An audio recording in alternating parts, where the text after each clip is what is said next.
11 September 2001 I am on a plane that has been hijacked. Yes, sir. I got F-16s turning and burning towards Washington. 2 planes. ایک ایسا دن جو دنیا کی تاریخ میں ہمیشہ کے لیے لکھا گیا۔ صبح کا وقت امریکہ کی زمین پر زندگی عام دن کی طرح چل رہی تھی، لیکن کچھ گھنٹوں کے اندر آسمان خون اور آگ کا منظر بن گیا۔ امریکہ کے شہر نیو یارک اور واشنگٹن پر ایک بڑا ٹیررسٹ حملہ ہوا۔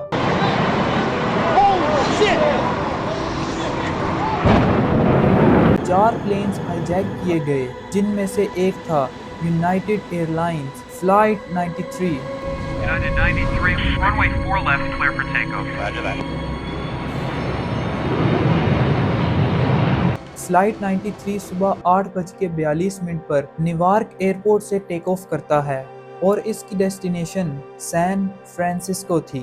پلین میں کل ملا کر 44 لوگ تھے، جن میں سے 37 پیسنجرز اور 7 کریو ممبر تھے، اور سب اپنی اپنی روٹین میں کام لگے ہوئے تھے۔ کوئی ناول پڑھ رہا تھا تو کوئی کافی پی رہا تھا، کوئی اپنے لیپ ٹاپ پر کام کر رہا تھا تو کچھ لوگ سو رہے تھے، اور فلائٹ اٹینڈنٹس مسکراہٹ کے ساتھ ڈرنک سرو کر رہے تھے۔ ہر چہرہ اتنا پیسفل لگتا تھا جیسے آج کا دن بھی ایک نارمل دن ہوگا۔ لیکن فلائٹ ٹیک آف کے صرف 46 منٹ بعد سب کچھ بدل گیا۔ 4 ہائی جیکرز جو پلین میں عام پیسنجرز بن کر بیٹھے ہوئے تھے، اور وہ ایک دم سے کھڑے ہو گئے، اور ان کے ہاتھ میں باکس کٹر، چھریاں وغیرہ تھی۔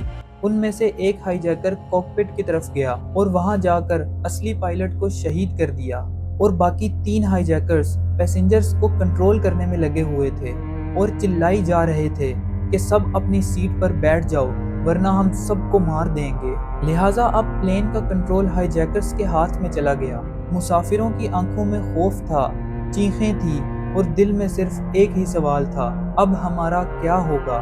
لہٰذا اس وقت موبائلز اور ایئر فونز کے ذریعے کچھ پیسنجرز نے اپنوں کو کالز کی، اور یہ کالز تاریخ میں لکھی گئی۔ ایک ماں نے اپنی بیٹی کو کال کر کے کہا، میں واپس نہ آ سکوں لیکن ہمیشہ تمہاری دعاؤں میں رہوں گی۔ ایک ہسبینڈ نے اپنی وائف کو کہا، اپنی زندگی آگے بڑھا لینا، تم میری سب سے بڑی دعا ہو۔ سب سے زیادہ دل توڑ دینے والی کال انہی میں سے ایک پیسنجر ٹاڈ بیمر کی تھی۔ لہٰذا ان سب کالز کے بعد انہیں ایک بڑی خبر ملی۔ نیو یارک میں 2 planes already World Trade Center سے ٹکرا گئے تھے، اور ان میں سے ایک پینٹاگون میں کریش ہوا تھا۔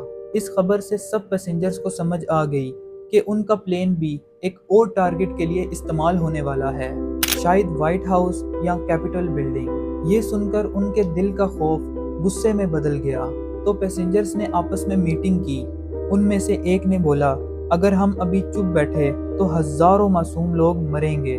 دوسرے نے بولا، ہماری موت تو ویسے بھی طے ہے، تو کیوں نہ عزت سے مریں۔ ان سب کے حوصلے کو دیکھ کر ٹاڈ بیمر نے ایک آواز لگائی، You ready? Let's roll. اور بعد میں جا کر یہ جملہ ایک سپارک بن گیا۔ سب نے اپنے اپنے سیٹ بیلٹس کھول دیے اور ایک دوسرے کا ہاتھ تھام لیا اور موت کے خلاف جنگ کا فیصلہ کر لیا، اور پھر شروع ہوئی وہ جنگ جو آسمان میں لڑی گئی۔ پیسنجرز ہائی جیکرز پر ٹوٹ پڑے، کسی نے ٹرے سے مارا، کسی نے کرسی اٹھا کر، اور کچھ لوگ کاکپٹ کا دروازہ توڑنے لگے، اور ہائی جیکرز صرف یہی چلا رہے تھے، اللہ اکبر، اللہ اکبر۔ پلین کے اندر جنگ کا میدان بن گیا، ایک طرف موت دینے والے اور دوسری طرف زندگی بچانے والے۔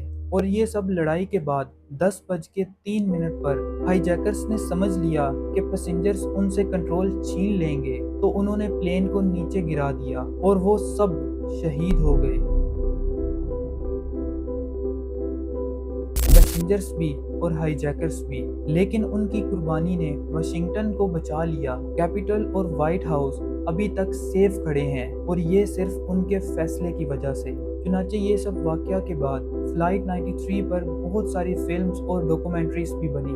اب ہم اس کو قرآن کے نظریے سے دیکھنے کی کوشش کرتے ہیں۔ سورۃ المائدہ آیت نمبر 32 میں لکھا ہے، جس نے ایک زندگی بچائی اس نے پوری انسانیت کو بچایا، اور فلائٹ 93 کے پیسنجرز نے یہی کیا۔ انہوں نے اپنی موت کو قبول کیا لیکن ہزاروں کی زندگی بچا لی۔ یہ واقعہ ہمیں سکھاتا ہے کہ اصلی شجاعت موت سے ڈرنا نہیں بلکہ موت کا سامنا کرنا اور انسانیت کو بچانا ہے۔ فلائٹ 93 کے پیسنجرز اب زندہ نہیں ہیں، لیکن ان کا نام، ان کی قربانی اور ان کی کہانی ہمیشہ انسانیت کو یاد دلاتی رہے گی کہ کبھی عام لوگ بھی ہیرو بن سکتے ہیں۔